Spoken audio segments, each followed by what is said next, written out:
the United Nigeria Group present the Atiku PDP Presidential Nomination Media Chat. Let's get Nigeria walking again. Good evening, ladies and gentlemen. You're welcome to this Presidential Media Chat sponsored by the United Nigeria Group. This is an event that's put together for His Excellency, former Vice President Atiku Abubakar, to address PDP delegates. All the questions that will be answered here tonight are questions that were pulled from PDP delegates across the country, and they want answers from His Excellency. So please sit back and let us hear what His Excellency is going to tell the delegates. I would like to call the DG of TONG, the United Nigeria Group, for a few words. Dr. Eminem Bright, where are you?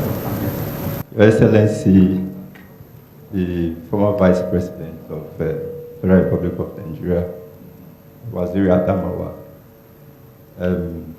Alhaji Atiku Abubakar, good evening to you. Good evening to all the other highnesses that are present here, the gentlemen of the press, and all group leaders here present. We want to thank you for this event, for taking your time to come here today. The United Nigeria Group is a pro-unity group, as some of you may be aware of.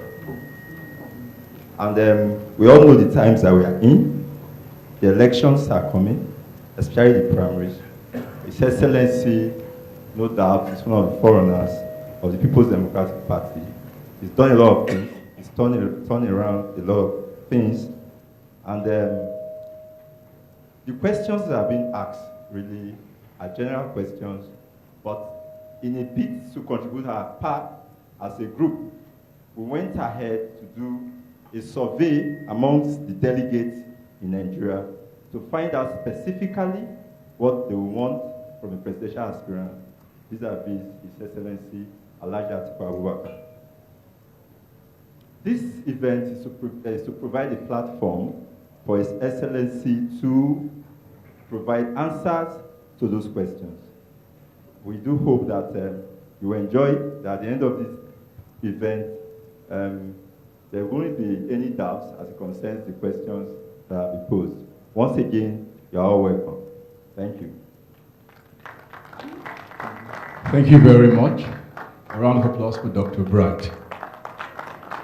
All right, so we have the media chat up and running. So it's going to have a great show and a great discussion this evening. But first and foremost, let us make welcome His Excellency, the former governor of Ogun State, Gbenga Daniel, Otumba Gbenga Daniel, who's Director General, Atiku Presidential Campaign Organization. And he'll be giving us a brief introduction of His Excellency, Atiku Abubakar.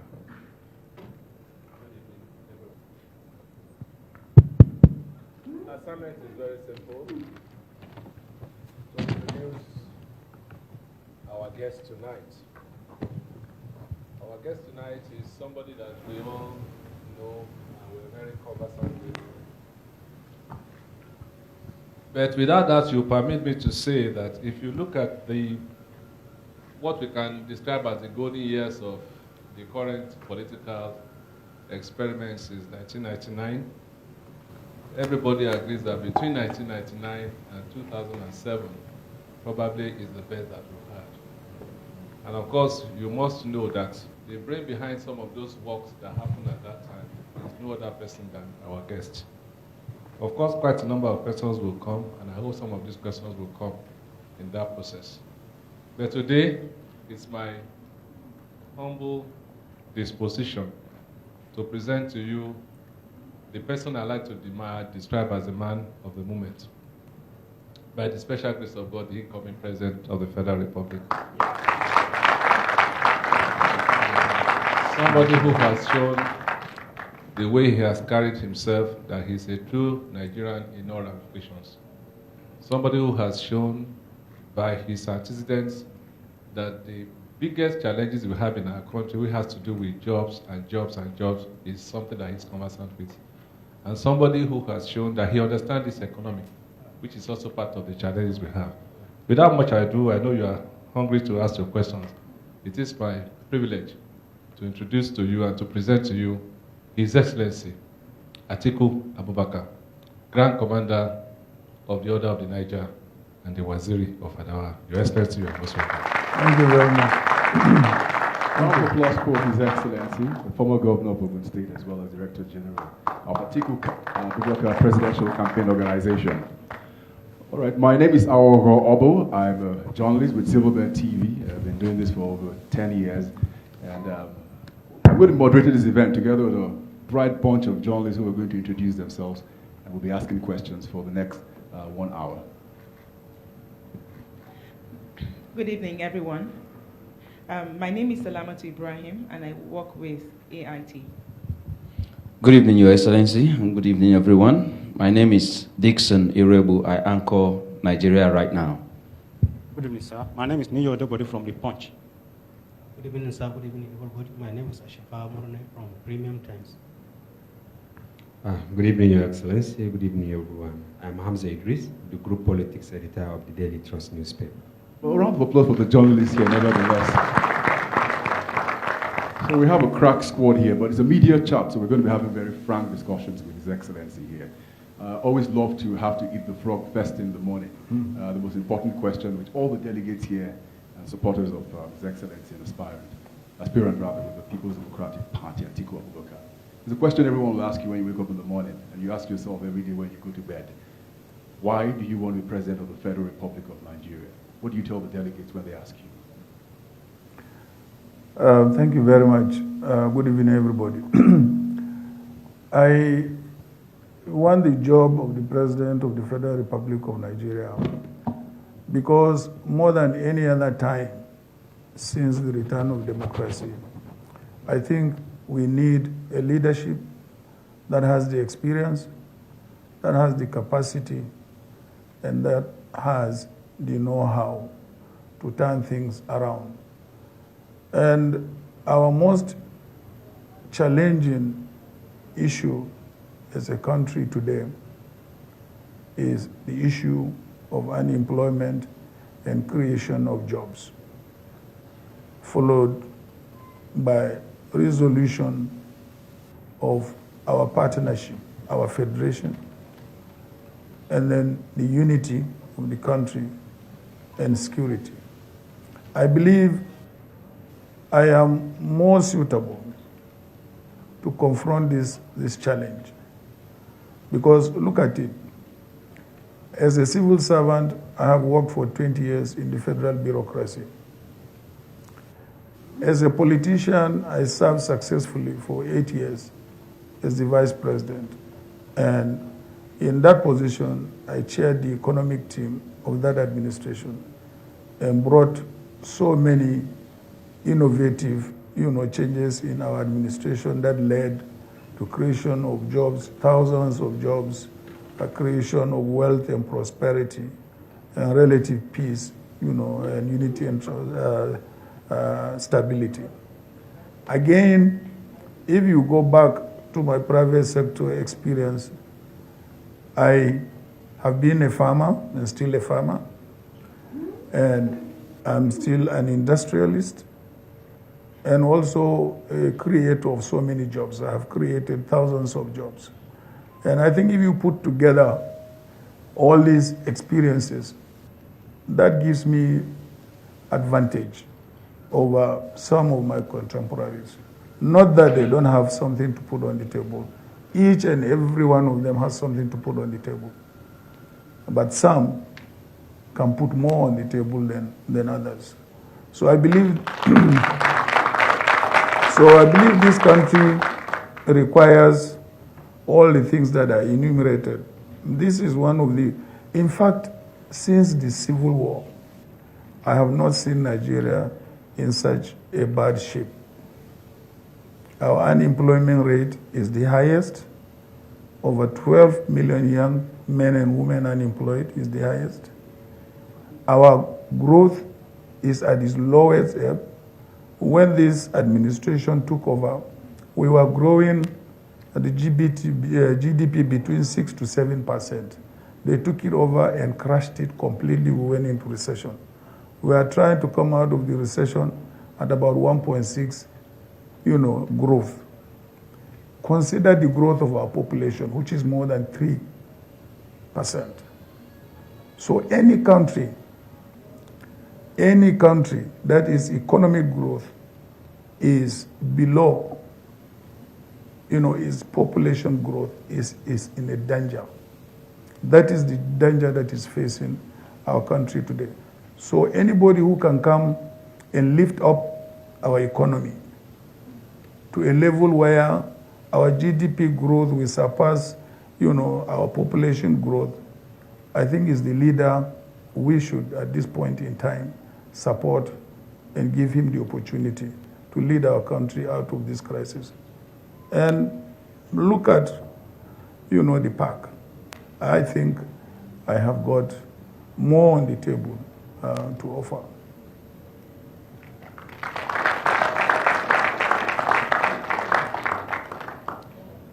Your Excellency, you're not in this race alone.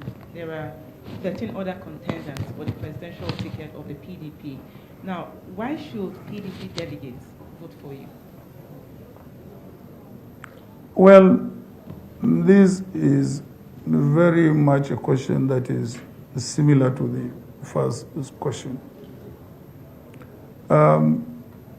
You see, as I said, currently the country is doing very badly in terms of jobs, in terms of economic growth, in terms of prosperity, in terms of the unity of our country, in terms of even security.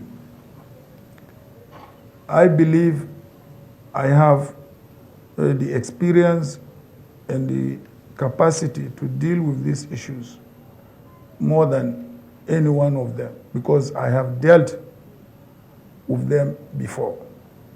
I have dealt with the economic situation as the chairman of the economic team of our administration.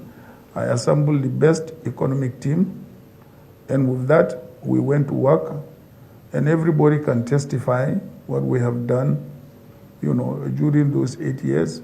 We liberalized the economy. We promoted and encouraged the flow of foreign investment into the country. And we expanded the private sector participation in government and tried to limit government to what government is best suited to do, just a regulatory arm of government. If these policies we had started had been continued, today we would have been in a different actually situation, but they were not continued. As you know, some of our programs in privatization were discontinued for almost 6 years. No serious privatization took place. And also the foreign direct investment incentives that we started were not continued. So I believe we need somebody who can come and continue with these policies so that we can bring back our prosperity, create more jobs for our unemployed men and women who are currently in a very, very bad shape. So the most important thing is who is that person who can bring about, and offer that kind of leadership. And I think, I believe, not that I even think, I believe, I'm the right man for the job. Okay, Your Excellency, the People's Democratic Party, of course, you have 13 of you aspiring for the same seat. Should you get the ticket, how will you rally other aspirants to support you for the good of the nation, Nigeria? Well, thank you very much. I have already been rallying around them because there is no single aspirant that I have not been to him to ask for his support and also working together. Fortunately, each and every one of them brings something, to the table, different from the other. And I believe it will not be a problem for me bringing them together, to participate with me in government and also in whatever capacity they feel they can support the government. Government is such a very big thing in Nigeria. Even though my dream is that by the time I leave office, government will become smaller. But as of today, government is a very big thing that can, take all these individuals. Each and every one of them can bring something, on the table. I have been talking to them and we have been interacting. Thank you very much, Your Excellency. So we've dealt with a number of questions which have been directed to the delegates of the People's Democratic Party, many of them in the hall today together with the supporters of Atiku Abubakar. We're going to take a break. When we come back, a second round of questions will begin, and this time we'll be looking at the economy and jobs. Thank you.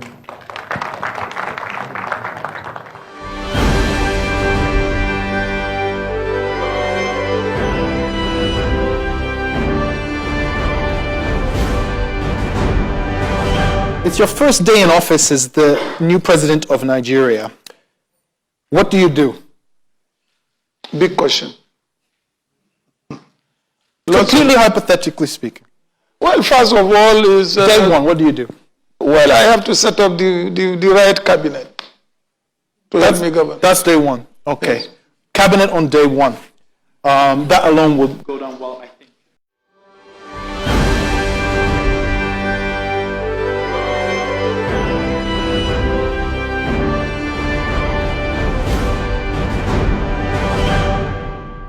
Welcome back to Presidential Video Chat.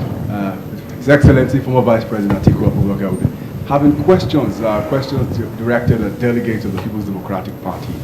This time around, we're looking at jobs and the economy. Nee, we haven't heard his voice this evening. He has the floor. Okay. Sir, in 2015, the external debt of Nigeria is 10 billion naira. In 2018, it has increased to 22 billion. You are talking of economy. In concrete terms, how will you manage these debts that have been caused by this administration, and how will you create jobs for over 15 million Nigerians that are unemployed? Well, I think you seem to have also forgotten something. When we came in 1999, a barrel of crude oil was less than $10, that was in the market. And we met less than 5 billion in our foreign reserves. And we also met debt, both local and foreign. With all that figures or low economic figures, we were still able to manage the economy to the extent that we paid all our foreign debt, and we came debt-free. It depends on the management of the economy. And basically what we did was to embark on economic reform policies. First of all, open up the country to foreign investment. It is extremely important. You open up the country to foreign investment and also give incentives to those investors. And of course, after doing that, management of the macroeconomic, policy itself is also very, very important. We were able to turn around the economy, pay our debts. I don't think it is an impossible task to do. I mean, if we are given the opportunity, and particularly if I'm given the opportunity, because I had done it before, or rather we have done it before. So I believe it is doable. Again, you know that we have lost a lot of foreign investment by the policies of this government to a point where we have slipped back into even recession now. So it depends. Now, I just want to give you an example. Look at the disagreement between the federal government and MTN. Now, in a business environment, you don't react the way the federal government reacted. You should negotiate and agree on repayment terms or payment terms, as the case may be. You don't invoke punitive measures to foreign investors because you scare them away. Now, look at the case of the other telephone company. They have been trying to sell it. Etisalat. Up till now, they cannot get a buyer to buy it. simply because, of the attitude of the government to foreign investment. So I believe it is doable. We can turn all this around and then put the country on the path of growth. It requires businessman-like approach. So it's doable.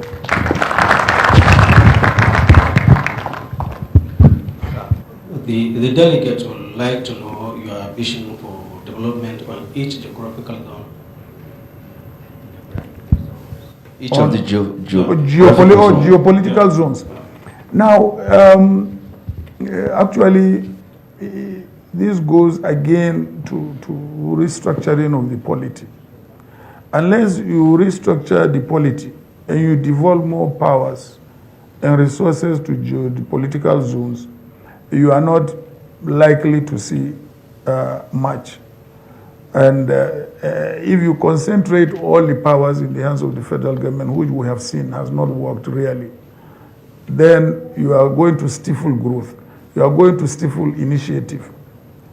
So I think the best way to get the geopolitical zones developed and prosper is to devolve more powers and resources to those geopolitical zones, whether as geopolitical zones or whether as states or whatever we may eventually agree, for those units to be called. But definitely, we need to review, our political structure to ensure, diversification of economic growth across the country.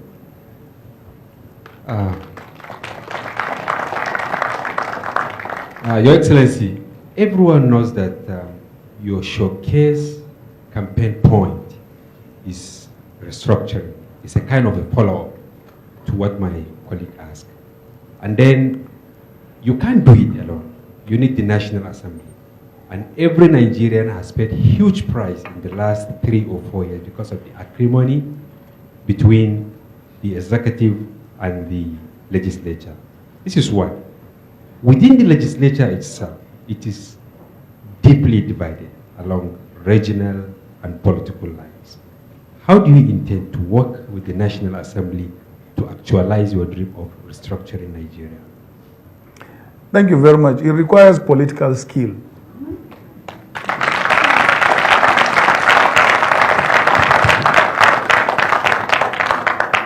I have done it before. During our administration, I was in charge actually of dealing with the National Assembly. And I don't think we encountered this kind of gridlock at all. We never did. And there were differences. There were differences of political parties. There were differences. All the differences you mentioned were there. And they will continue to be there because we are a multi-ethnic and multi-religious country. These differences will continue there. It requires you to get somebody who has the skill and the experience to manage these differences, and we move along.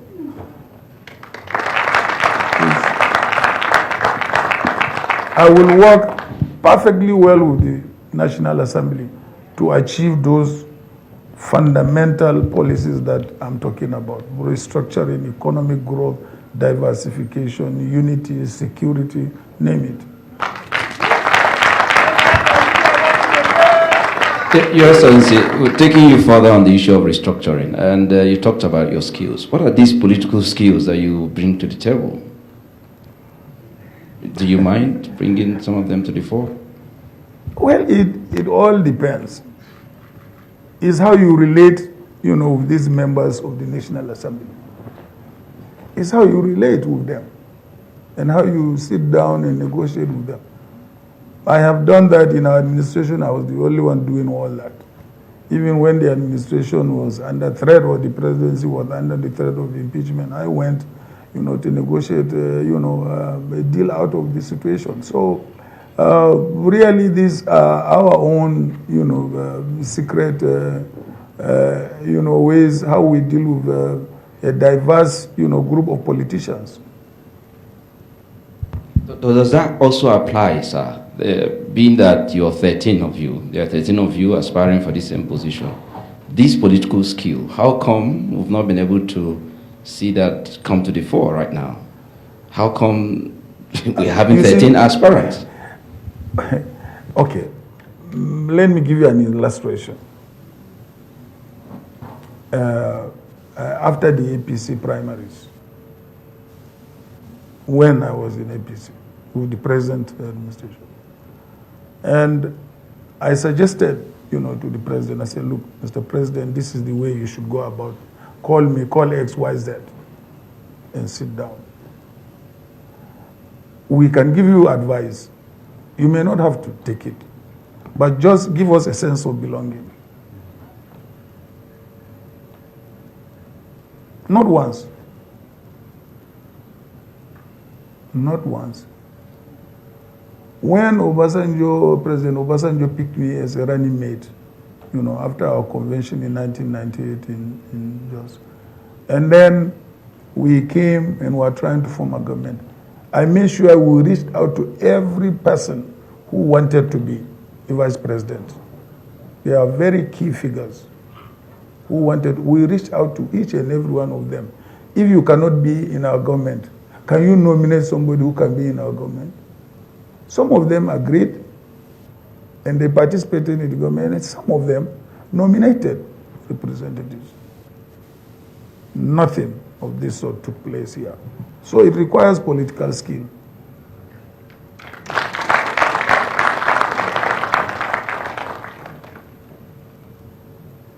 All right, thank you very much. We're going to take another break. I'm sure you all know this has been an intriguing and engaging conversation we've been having so far. We've just finished a round of questions having to do with the jobs and economy, the last part having to do with restructuring. We'll come back. It was going to be a very, very interesting topic we're going to be looking at this time. Women and youths, please stay with us.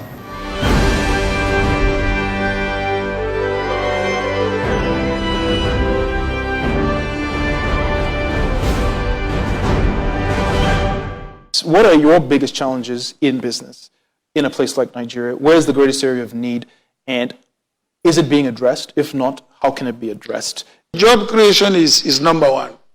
Today, if you want to fix the Nigerian economy, you have to come out with a policy of job creation. But then job creation requires quite a number of things. Like you said, infrastructure, for instance. If you are able to have a plan, that can launch infrastructural development across the country, building railway stations, building ports, building roads, you will create a number of millions of jobs. As of today, we have been losing jobs for the past 2 to 3 years. Not only that, but even the ones that are being employed are being poorly paid.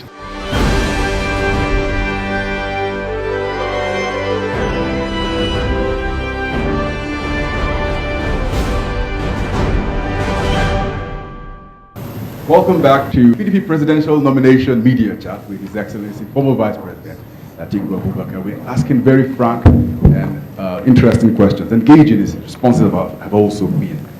This next set of questions will deal with the youth and women, a very important segment of society which will determine how this next election will go. Even with the delegates, many of them represented here also too. Next year's election is very crucial because it's the first time we're going to have youths who will vote in this country who never saw the military jackboots and beret. These are people who we call the millennium generation, and I'm sure they will have many questions. One of the most important questions I'm sure they will ask you is, what do you have in store for them? Oh, thank you very much. What I have in store for youths is jobs and education. Our educational development has witnessed serious setback in the sense that we are producing graduates who are not employable. I mean graduates that do not fit, the economy. One very fundamental thing I will want to introduce is that we should have entrepreneurship as a fundamental issue in our syllabus, because I have seen it work in my university. Whatever course you are doing, you must also take a course on entrepreneurship. Whatever course you are doing, whether you are doing engineering, whether you are whatever. So that when you produce a graduate, he does not have to look for a job. He can create jobs for himself and for others. That's why if you look at the graduates from my university, they are the biggest job creators today, in the sense that they, as soon as they come out, they create 5, 10 jobs. So we have to look at our educational curriculum. And then, of course, after doing that, how do we now deal with those currently unemployed? Those currently unemployed, we have to open up the economy, diversify it, bring incentives so that jobs can be created for them. And the kind of massive projects that can employ this number of 12 million is no joke. You really have to bring in a lot of foreign investment into the country, into infrastructure, into railway, into post development, into quite a number of sectors in the economy, so that they can create those, opening those jobs that will absorb all these graduates. And then, of course, you also look at this sector, all right, how do you train some of them, to be self-employed? How do you expect, I see, them giving some people 10,000. How do you give somebody 10,000 to go and set up a business? I have one of the most successful microfinance banks in the country today. I'm working with people from Bangladesh. Bangladesh have the best microfinance system in the world. I'm working with some of them who are running this bank today. And we have moved out 45,000 families out of poverty.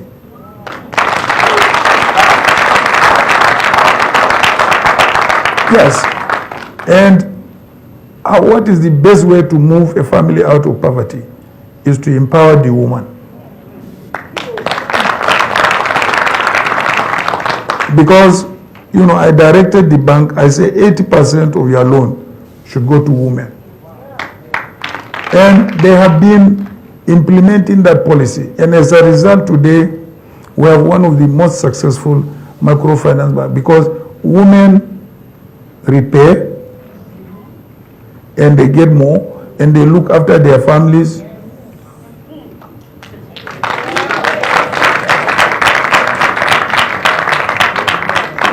You see, because I am a product of woman. Because I lost my father barely, I never knew him well.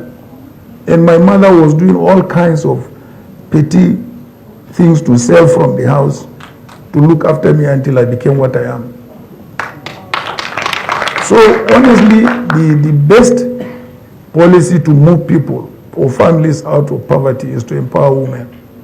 If you do that, you can see how fast you are going to get people out of poverty, particularly now that Nigeria has been designated the capital of poverty in the world. We need really to engage our women productively.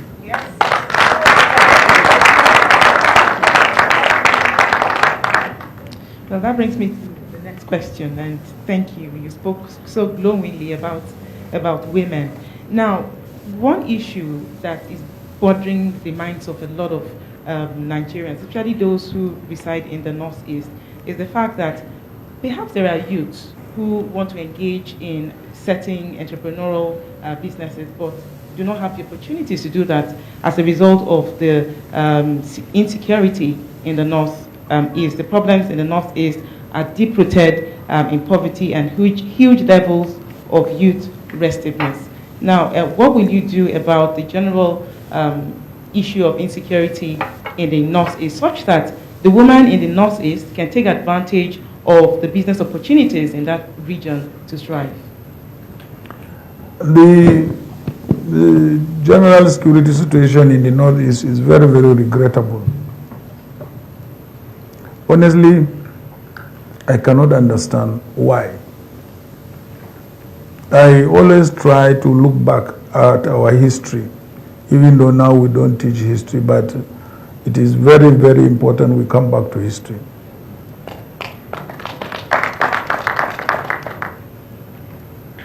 I always try to compare what is taking place in the Northeast and what took place when we fought the Civil War. When we fought the Civil War, we finished the entire Civil War in 30 months. And with a harsher environment in a rainforest, where you can't even see where I'm sitting down, between me and you cannot even see. And here we are in a semi-desert or desert, fighting untrained militants for 9 years. I want to know why. I really want to know why. And I cannot know why until I'm inside.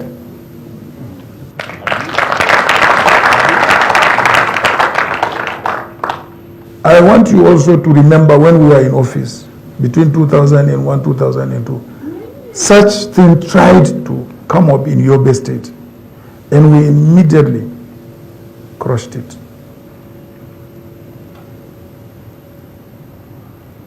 I really want to know why. Have we been fighting a group of untrained young men for 9 years, a whole powerful Nigeria? It is difficult for me to say, this is what I'm going to do, this is what I'm going to do. Until I go inside, I find out what is happening. Why are we finding ourselves in this kind of situation? But it is a situation that is completely unacceptable to me. And that does not even make sense. It doesn't. Look at the huge Nigerian armed forces, very well trained, with all the equipment we can afford to buy. And then look at these young boys, untrained with AK-47. 9 years we cannot subdue them. Why? I don't think there is anybody who can give you,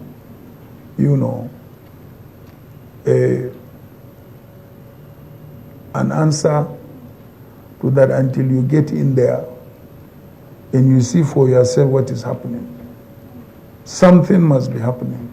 Okay, Your Excellency, though you've already talked about the women, and you and I know, sir, that affirmative action in Nigeria is a major issue. And politically, the PDP delegates are wondering, what will it look like? That they bring you to power, and what will be their fate?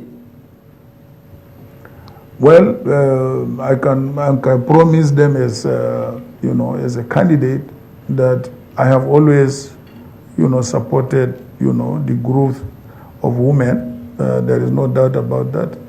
And I have stated, because people think that, the only way you can look after youth or women is if you give them percentage of, positions in government. Believe me, as far as I'm concerned, I would like to see less government in our lives. By the time I leave office, I want to be able to create, a situation whereby if they ask you to come and be president, you say, what is there for me? Believe me. My ideas are so revolutionary. And I want to reduce to the barest minimum the involvement of government. And how do I do that? You empower the private sector in the economy and other sectors of our life. And by the time you do that, you find that, all the headache that you confront as a president or as a governor, you find that they are relatively lessened. So my view is that we should have less government in our lives. I know as a developing country, government has to, create, a lot of policies and so on and so forth. But it is something that is doable. I was asking somebody today who came to present a paper to me on oil and gas. I said, the United States, pumps more oil than Nigeria. Do you hear them having a Ministry of Petroleum Resources? What is that supposed to mean? He said, what do you mean? I said, if I have my way, I will just hand over the entire thing, to the private sector, and I will get more money than what the government is getting now. It's business. Please, why can't you not run this country like a businessman? I said we have been exporting crude oil for 60 years. And the byproducts in a barrel of crude oil, you can make more money with the byproducts than the crude itself. If you cannot do it, since we have failed to get our refineries to work and produce, the byproducts, why can't you not, privatize and allow people who can produce this well for us to produce the well for us? But because people are not interested in the welfare of the citizens, they are only interested in their own welfare. They don't want these innovative policies implemented. Thank you very much, gentlemen of the press. I actually wanted to ask just a brief one. Okay. Go ahead. Yeah, I wanted to ask, assuming you have opportunity of meeting all the aspirants, what will you tell them? You see, I have met them individually. If it is necessary we meet as a group, I don't have any problem. But I think the most important thing is what can they contribute in this process? And then when they contribute, what do they expect? Their expectations. So I think that is what, if you are going to talk as a group, that is how I believe you are going to approach the issue. What are they going to bring on the table? And if we succeed, what do they expect? And you try to meet their expectations and so on and so forth. Very good. Your Excellency, you contested for the presidential ticket under the AC in 2007, PDP in 2011, and you declared your intention under the PDP, then joined the APC alliance in 2014. Now, how do you intend to convince the delegates who probably believe that you have not been consistent on a political platform? Tell me one political leader who has been consistent.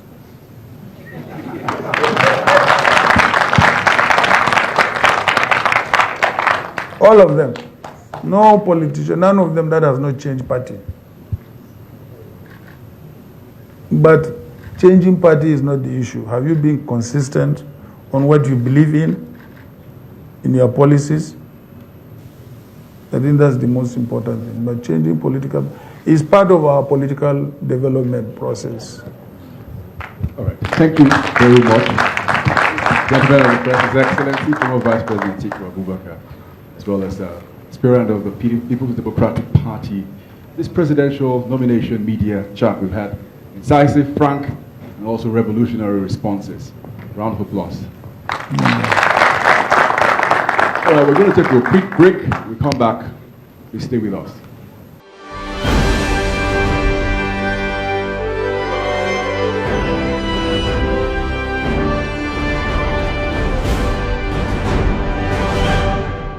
Now that the economy is coming out of recession, there's talk of oil going back up, though you disagree with I think we need to look at diversification of the economy. Well, what I believe should be done in the area of diversification, take the case of agriculture, which this government says it is promoting to diversify the economy. Subsistence agriculture alone is not going to take us out of this. I think we need to learn from South Africa. We must commercialize our agriculture. If we don't commercialize our agriculture, we will not be even able to produce enough to feed or even to export. So development of agriculture should be looked at not only on the peasant or subsistence level as it is being done now. That's the only thing that is being done now. And then versus also commercial agriculture. The two have to go hand in hand for agricultural development actually to create a meaningful impact as far as the economy is concerned.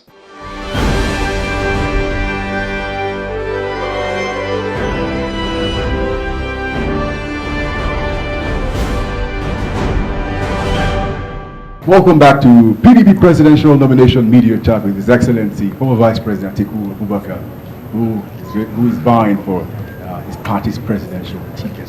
And we are last lap, how time flies when you're having a great discussion. I want to thank all my colleagues who have done very well. Salamatu, thank you very much. Dixon, thank you also for coming to the discussion. Lee, Ashafa, Hamza, thank you very much for your great candid questions. If one of these days they put you journalists on the hot seat, I know how it feels too. All right, a round of applause for everyone. All right, this event, this discussion, we've had supporters of His Excellency Atiku Abubakar together with delegates, many of them in the hall, and they will have to say, rather want to say something to His Excellency.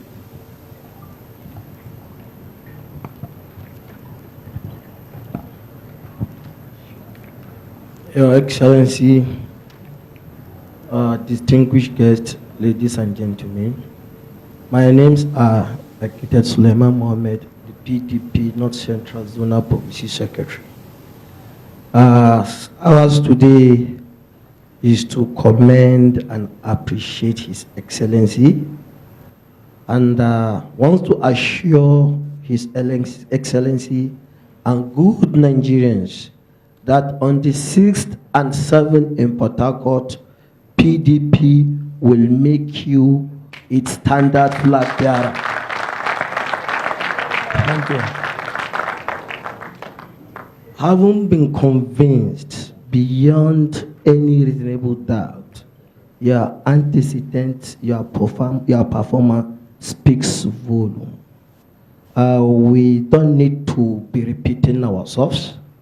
But then I have one simple fundamental question that has to do with my person being an FCT indigene. Your Excellency, God's willing, come 2019, by inshallah, you will be the President of the Federal Republic of Nigeria. There is this constitutional issue. Is it constitutional or political? That has to do with the political structure of FCT. An FCT indigene cannot be a minister. In this Nigerian arrangement, how do you intend to address this fundamental and constitutional error? Thank you. Thank you very much. First and foremost, there is no law that says an indigene of FCT cannot be an FCT minister. It's not correct. Secondly, in 1994-95, when I served in the Constitutional Assembly to craft the present constitution, what we made provision for FCT was a mayor of FCT. But then when it was being reviewed, they dropped the mayoral provision we recommended and substituted it with all these area councils or whatever. So as far as I am concerned, it is an error that can be corrected. And we can correct it. And there is absolutely no law. It's simply that since, you know, the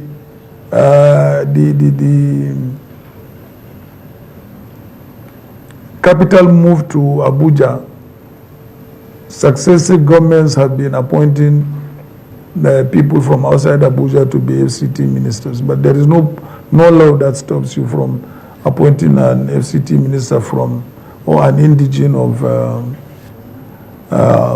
Abuja. But he should be a resident of Abuja, because we currently have a constitutional amendment going on, which will, if we want to build a nation, we must remove this indigene and make residency as the most important. So, any resident of Abuja, you know, could be elected, you know, a mayor of Abuja.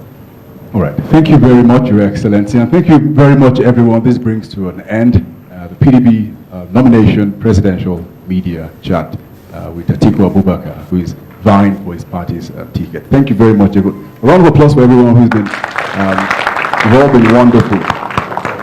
Of course, remember in closing, our problems are man-made and can be solved by man. Sure. Thank you very much. Thank you for watching the Atiku PDP Presidential Media Chat. Brought to you by the United Nigeria Group.